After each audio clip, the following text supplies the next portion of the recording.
Too tight, didn't we? Too tight. Good.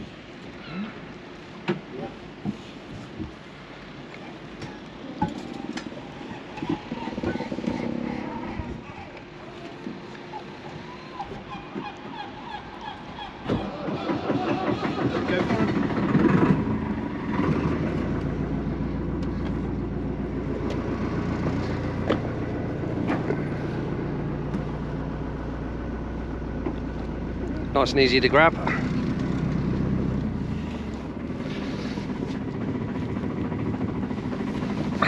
That viz looks good.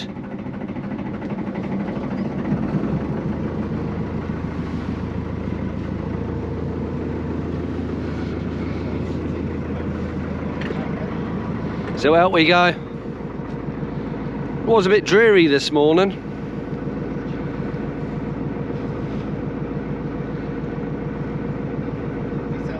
It's actually really nice now. There's a bit of shipping out there, there's a massive cruise liner out there. Just me, Matt and Keeney today.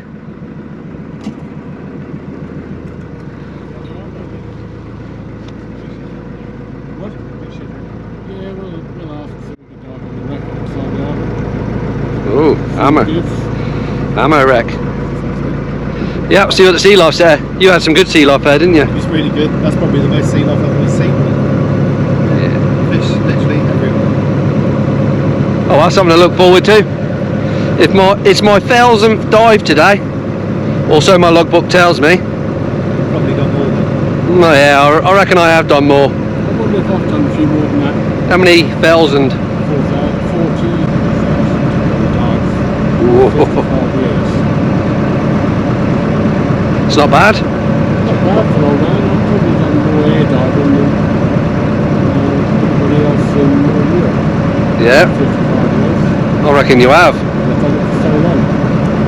And that's what they reckon the Historical Diving Society I should be preserved. You're a specimen. It's been preserved in seawater. So if we go on 55 years then, I've been diving 25 years and I've only done 4,500 dives. That tells you how much easier. Yeah, it's like 10 times more. Crazy.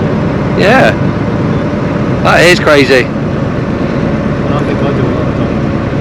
The most I've done is 11 tanks in a day, civil engineering. 11 tanks. 8 12-hour shift in the morning. Yeah. Let's go and see if we can do dive 1000 on the ammo wreck. We've got a big cruise liner in here, so we've got to be careful.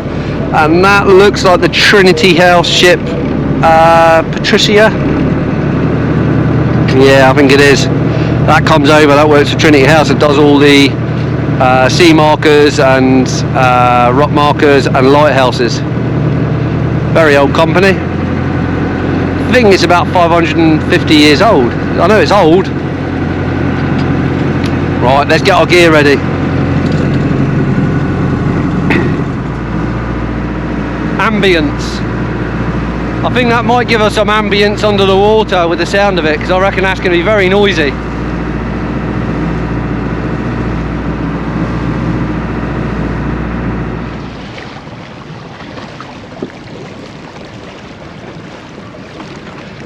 Change of plan. I'm not going the ammo wreck because that thing's too close. So we're going to go up north a bit.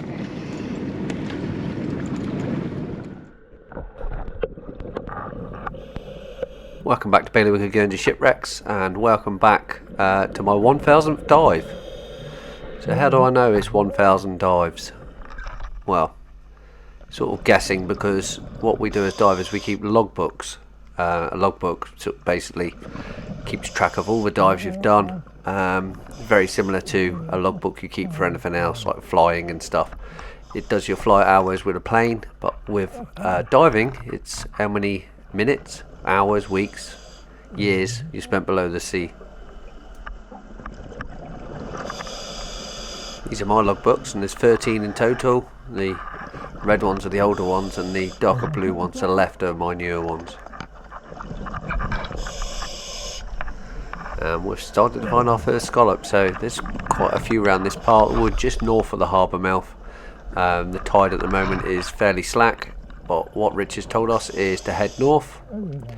That's for our own safety really, because we want to head north away from the harbour mouth and not be swimming in towards it, especially with the cruise liners with their tenders coming in and out.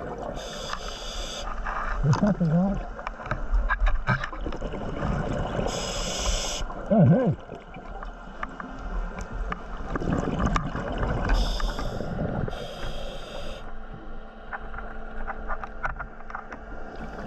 There isn't a massive amount of fish around this part of the seabed. There's a lot of these dragonets. In fact, there's hundreds of these dragonets. Very skittish, very small fish. This one's fairly big, to be honest. They don't grow much bigger than this, about 6-7 inches long.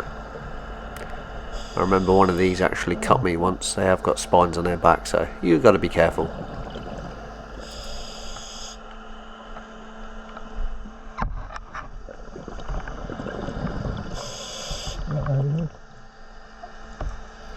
Along with some bigger ones, there is some smaller ones. This is always good to see. I'd start getting worried if I didn't see any small ones. We like doing this every week, and we want there to be loads for in the future. And also, probably our kids, and maybe their kids would like to go scalloping as well. So, you know, you've got to be sustainable and look after your own fisheries.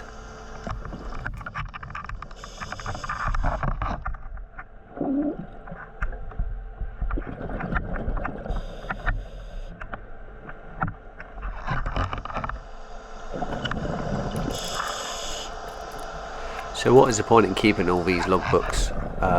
There's a few good points, to be honest. Is proof that you've actually do diving. If you go away to a resort to dive away somewhere like Egypt. Also, it's good to see what shipwrecks you've dived, the times and dates you dived these shipwrecks, so you can work out slacks. I like to keep a tally of all the scallops I've ever caught. Don't ask me why, but I just like to know. And for me, it's just part of diving, keeping logs. So I keep paper logs as well, and I also then keep an Excel spreadsheet as well, which tells me where I've dived, all the shipwrecks I've dived, all the shipwrecks I want to dive, and stuff like that. So it's basically it's good. It can come in handy if someone says, oh, you know, this shipwreck, what slack do you reckon it's going to be? And I can then say, I've dived it on different tides, I've dived it on neaps and springs, and these are the type of slacks I got, and these are the times as well. So it can help you out. Believe me, if it saves a days of wasted diving, or missing a tide or something like that, it's well worth doing.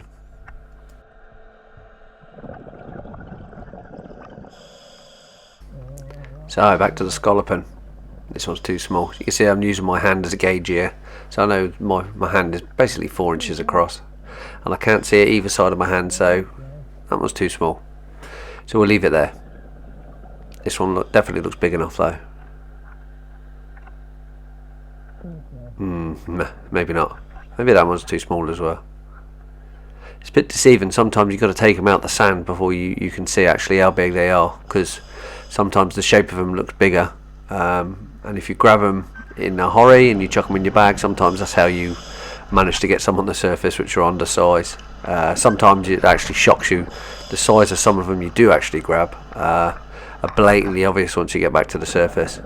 That is one of the problems with fishing, and looking at stuff under the water, and it can be with flatfish as well. So you go to stab into it to take it up to the surface, you get to the surface and you're like, that's a bit smaller than I remember on the bottom. Actually getting into some decent scallops now, and look at this, there's two baby red mullet. They're probably the smallest red mullet I've ever seen, and there's plenty of these. Is it cat sharks, or local we call them dogfish?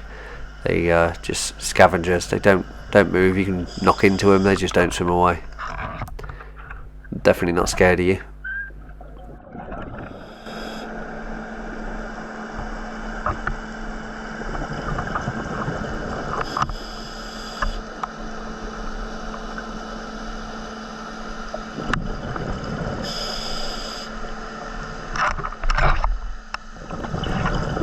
If you listen in the background, you can actually hear the cruise ship. We're quite far away from it now. Just trying to work out the age of these. I think they're too small. I'm going to put it back.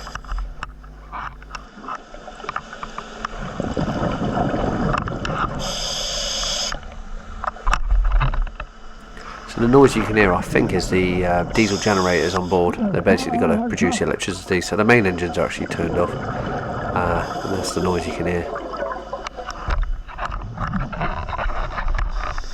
Right, for dive 1000, we ain't got many scallops. We're going to go for one more and then we'll head up.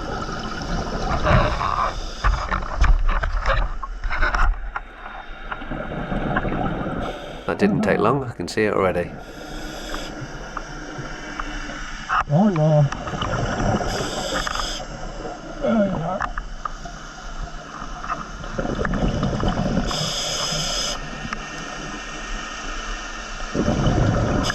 That's God.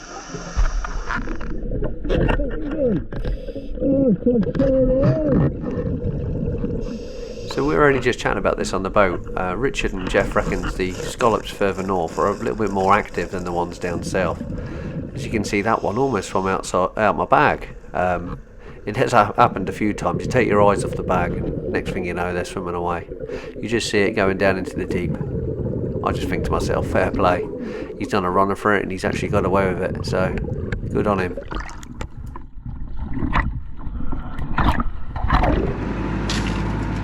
Matt's already up.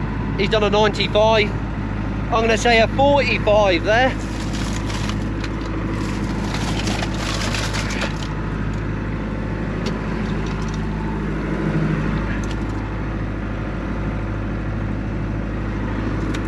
None that jumping out as being too small.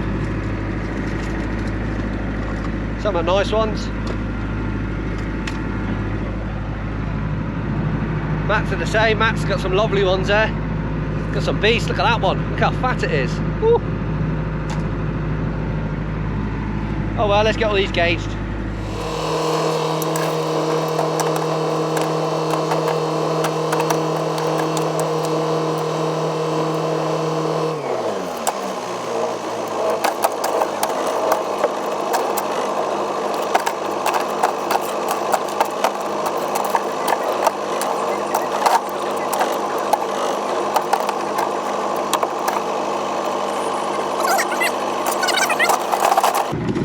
Half a crate, Richard will fill the rest.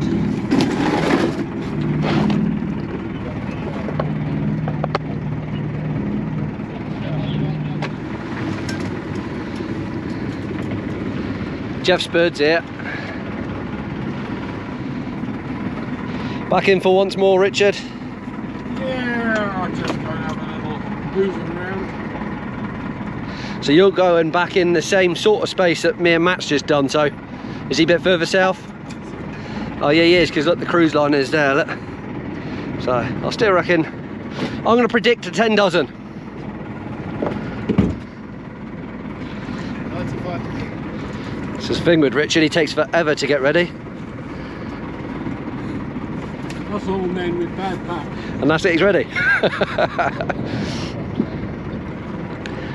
Hope the tide's going south.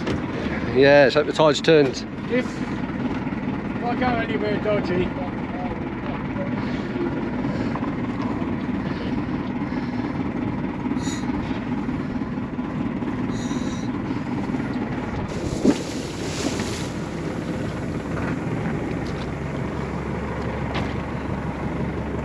Tell he's going down pretty quick. He goes down faster than a set of crab pots.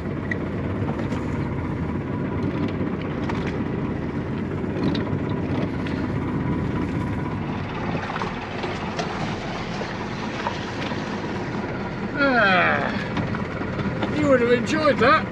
We're gonna, Richard. Lots of rubbish down there to look at. We're gonna, that's what we're gonna do.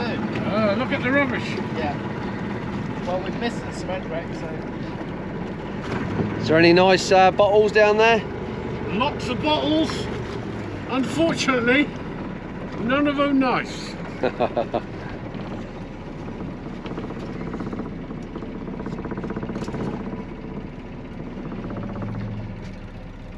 See how many scallops he's got. Probably more just down there.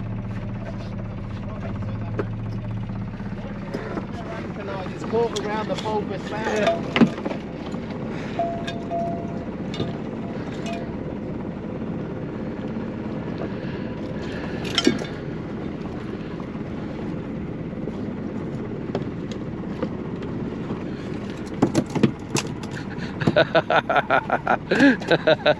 What have we got? Reduce my waistline. What have we got? 1, 2, 3, 4, 5, 6, 7. 7 just in the suit.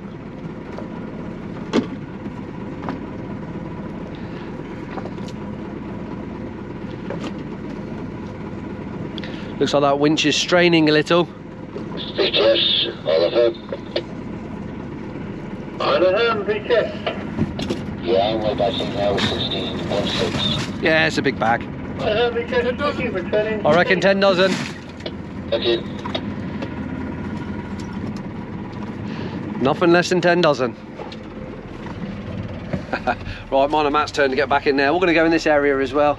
We were going to do the ammo wreck, but it's too close to that. We were going to do the cement wreck, but we've missed the slack on it now because that's at half tide.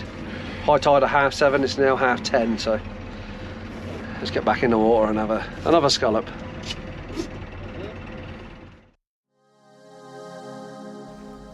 So we're back on the seabed again. Tide is actually moving south now, as you can tell by the particles. And I found this starfish straight away as soon as at the bottom. So I would have put money on it had a clam or a cockle or something underneath it. It had caught something and it was slowly eating it. But as I turn it over, no, hasn't. It's just don't know what it's doing. It's just making a funny shape. So let's carry on. Let's see how many more scallops we got. So I've got less air this time. A little goby. We've got less air this time, so I'm trying making the most of it. I had issues coming down with my ears for some reason, and wasted probably 20 bar trying to come down while I equalised. But now we're on the bottom. We're just picking up as many as we can. We haven't really got time to look at too much rubbish. I do like to check these plates though, because you do get mess wear out here, which is I think it's pre-1906. The Navy used to have their own, well, they didn't supply plates. You used to have to buy your own plates, and they had ornate stuff on for whichever mess you're with. So a mess would have been round one gun, and they had different numbers, mess numbers on the cutlery and crockery. So sometimes look for them because they can be quite nice. They can have like anchor ropes around the outside. 80 bar, haven't got much time left. There's still some of these large male spider crabs as well. There's no point taking this one because it won't taste very nice. This was just malted, so it's probably full of water. We'll leave him be. It's a decent sized one though.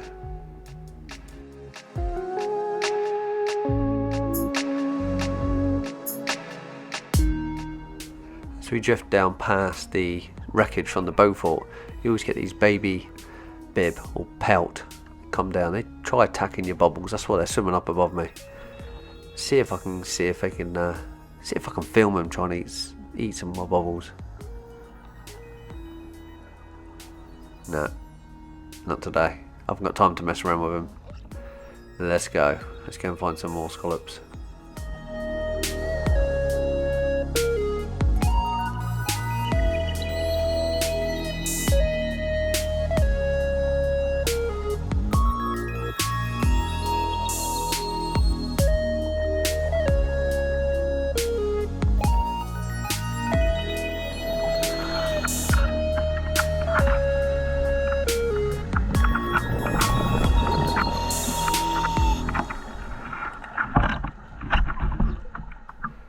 I'm almost into the red.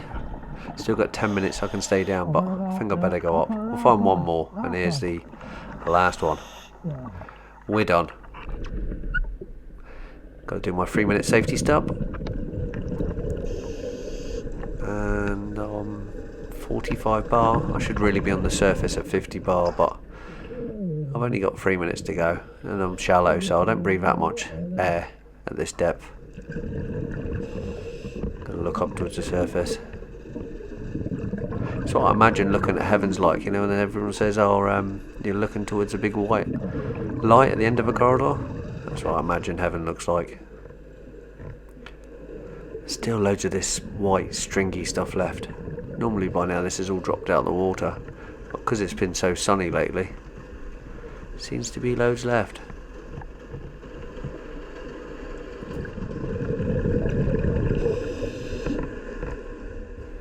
Didn't do very well on the scallops there, but oh well, that's me. And here's Richard. You see me bobbing, I'll give it the 3 bobs before we come to the surface. Weird thing, it looks like the boat's really far away as a diver. But if you wait just a couple of seconds, the boat's right next to you straight away. So it probably wasn't actually that far away.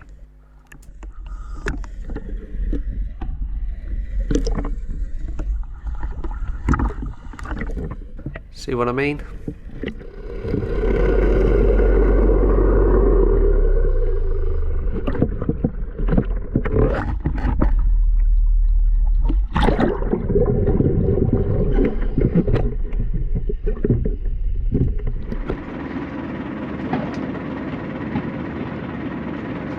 You see the cannons going off?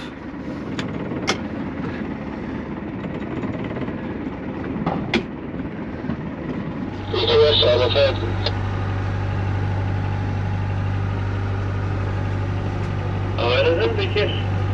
Yeah, can we shift up number 6 back there to the trawler, please? Matt's up and he's got a few there. That is a full sack. Number 6 around to the trawler. And it weighs a ton as well. I just tried pulling it over the gunnel and it does weigh a lot.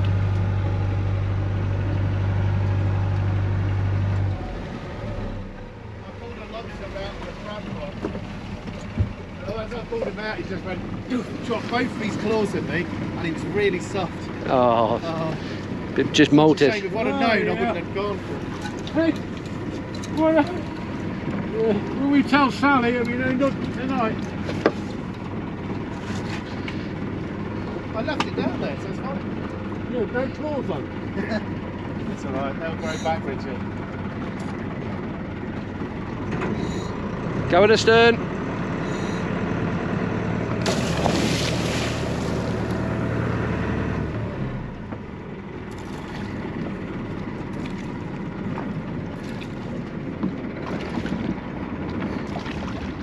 Just watch where we're back in, just so we don't go over any pots. There are Richard's pots around here anyway.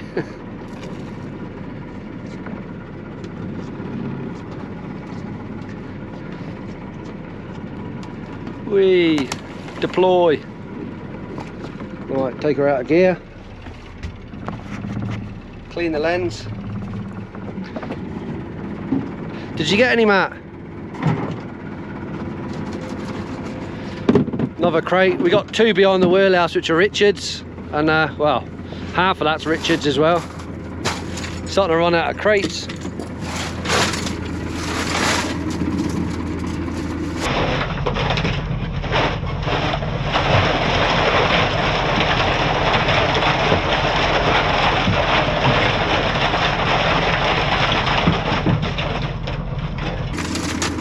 A little sack, not bad, eh?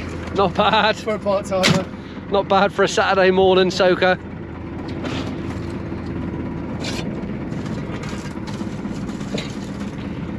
Reckon you got 2 crates there, mate? It's a good 160, I reckon. How many can you fit in your bag? 120, 130. Oh, okay.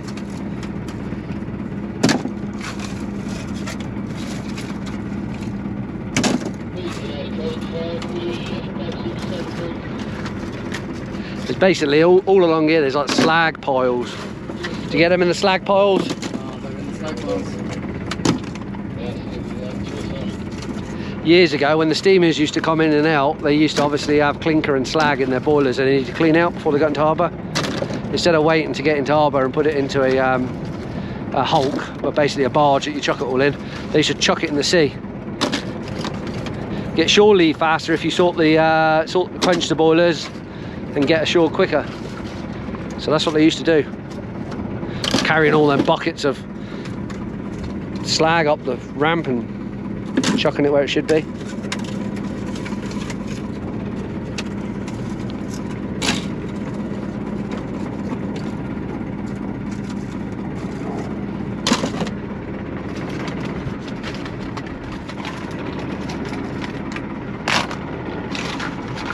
Turned out to be a nice day.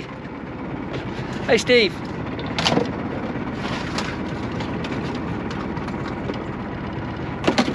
Well, there's 100. Oh, he's at 100 already. It's one crate.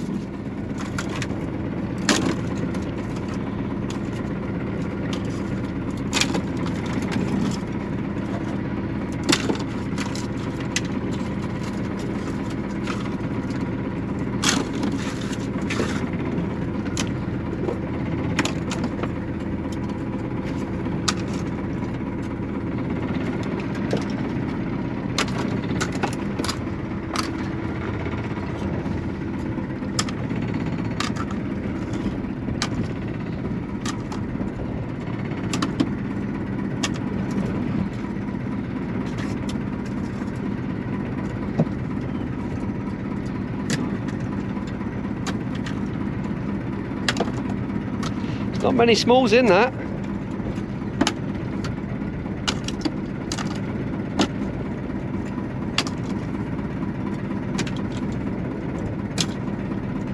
$144. Oh, not bad. And what did you have there? Eh? 8 smalls? No, more than that. 10 smalls. 10 smalls, see? That's not bad. They go back till next week. Might take longer than a week to go size though.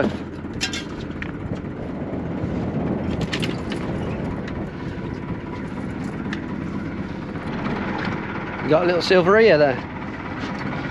Little souvenir. BRM, BM, and then some writing. What do you reckon that means? I reckon it's French. Something like I reckon it's British Rail. British Rail, yeah. And M for medium. Don't know, it's pretty cool though. It's old. Go China. Yeah, showing the had a chip out the side there. It's a little chip, but still nice. When it goes in something at home though. Yeah, that looks good. We like collecting rubbish out the sea, and it is rubbish really. Not part of a shipwreck.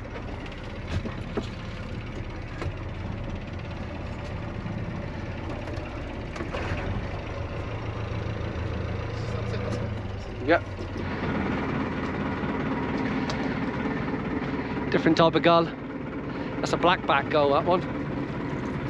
And they are absolutely humongous. They are absolutely massive.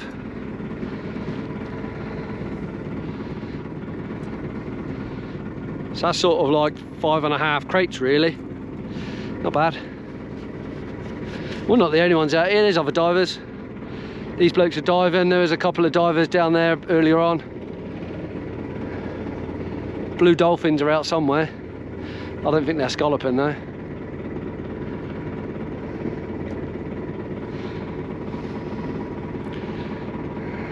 That's Ryan Domo.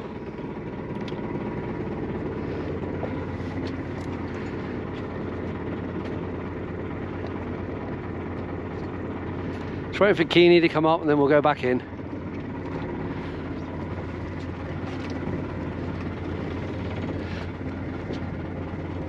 Randomly the tide's turned and the wind's still in the west, but that's the tide's going south now. That should be the opposite way round.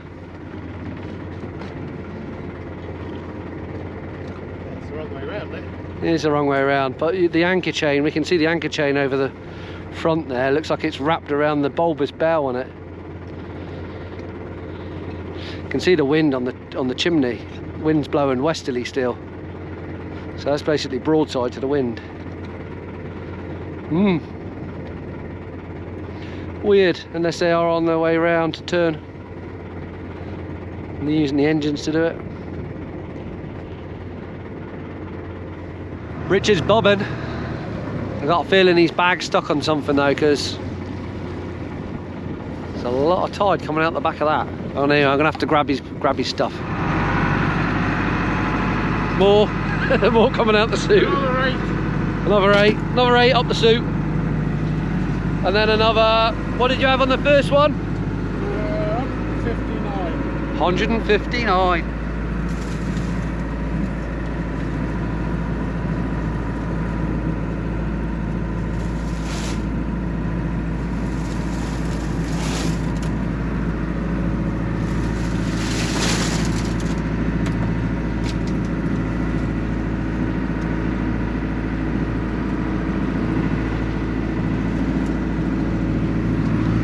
another crate.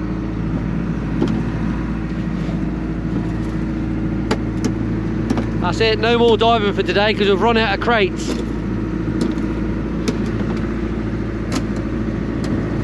There's probably another 2 crates there. We got these crates and another 2 behind the wheelhouse from Richard's first.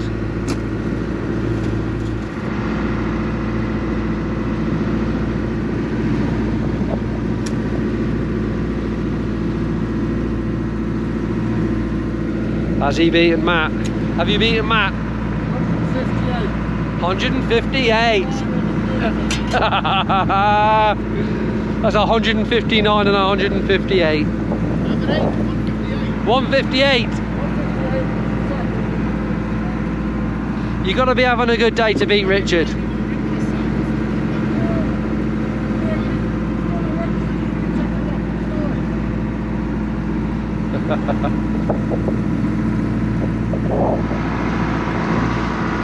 Home time.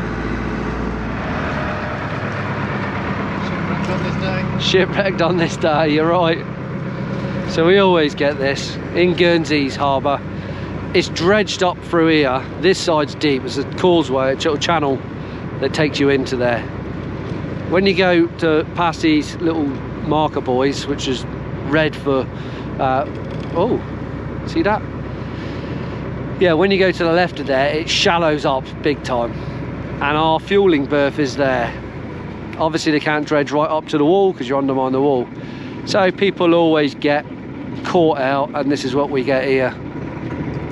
Basically the keel of this boat is a harbour official quick racing over. As you get to too shallow, the keel hits and you get stuck. You can tell the keel's hitting the bottom because look how out of plumb it is. So we might have to go and see if they need assistance. We got a stronger boat.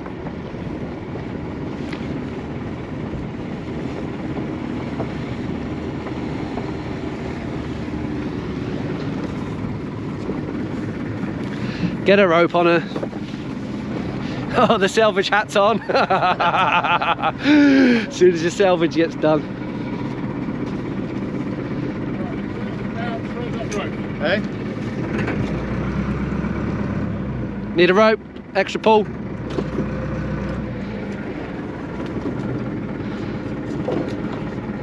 Good throw. Do you want it tied on, Richard? Low down on the Samson.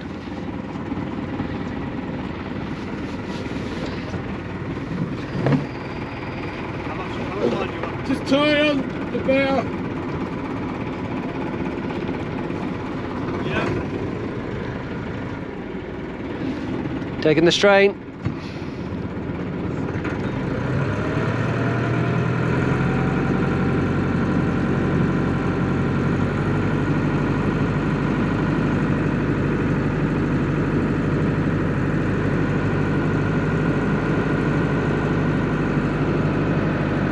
He's got a line on the top there. Basically, he's trying to pull the yacht over to lift the keel, to get the keel up out the water a little, or off the sand.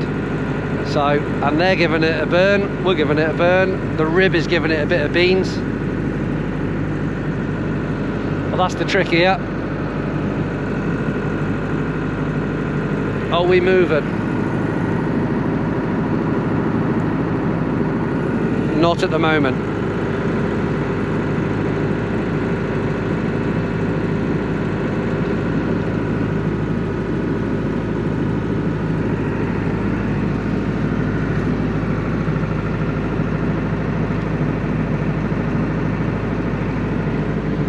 Get out of the way, because if that rope snaps, it's coming straight this way.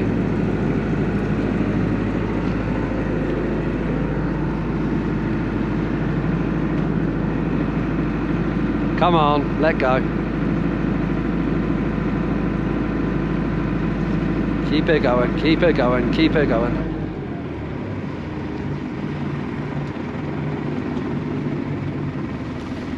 You try and pull that way? Yeah, that's what I was going to say. Yeah.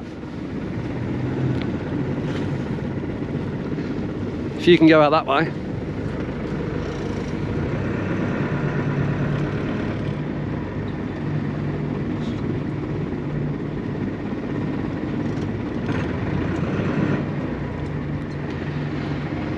that little bit of brake. We'll get it. We'll get it. Just watch your head.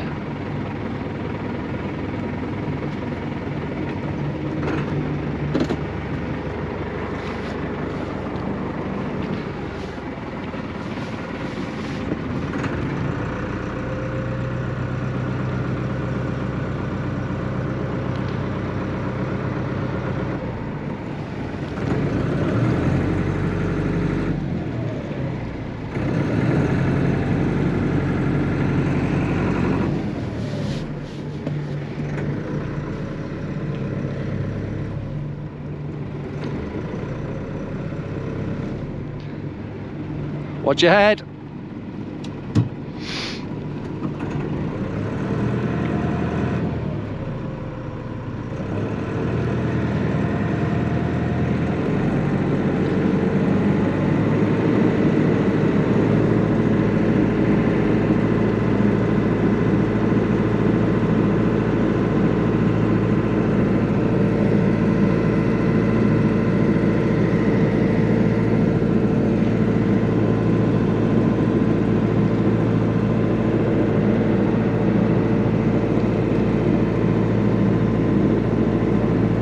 Come on. Come on, I think we're going. I think we're going. Best thing to do to see if you're moving, look down at the seabed and see if there's any seaweed there. We are hardly moving. Hardly moving. What? We're hardly moving. Put a little bit of line out. No, I think it's you're too hard to ground. I don't think we're going to get you off. Let it go.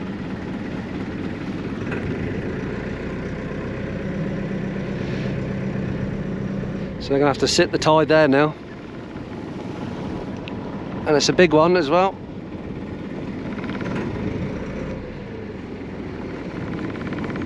That's unfortunate.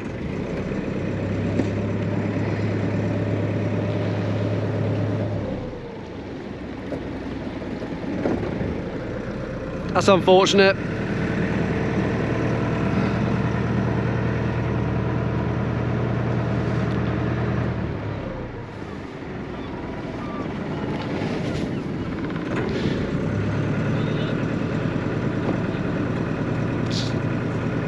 That's a big no.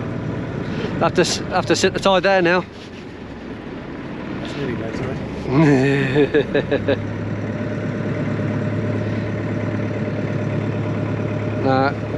The best thing they can do now is make sure some buffs are there so when she lays down she doesn't go right over. So on the return of the tide, as it comes up, the water will then start trying to flood in.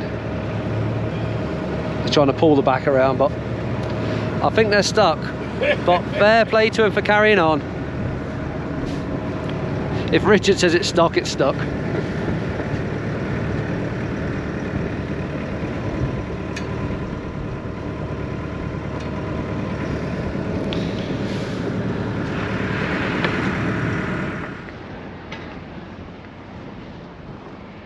Half an hour later and they're still there.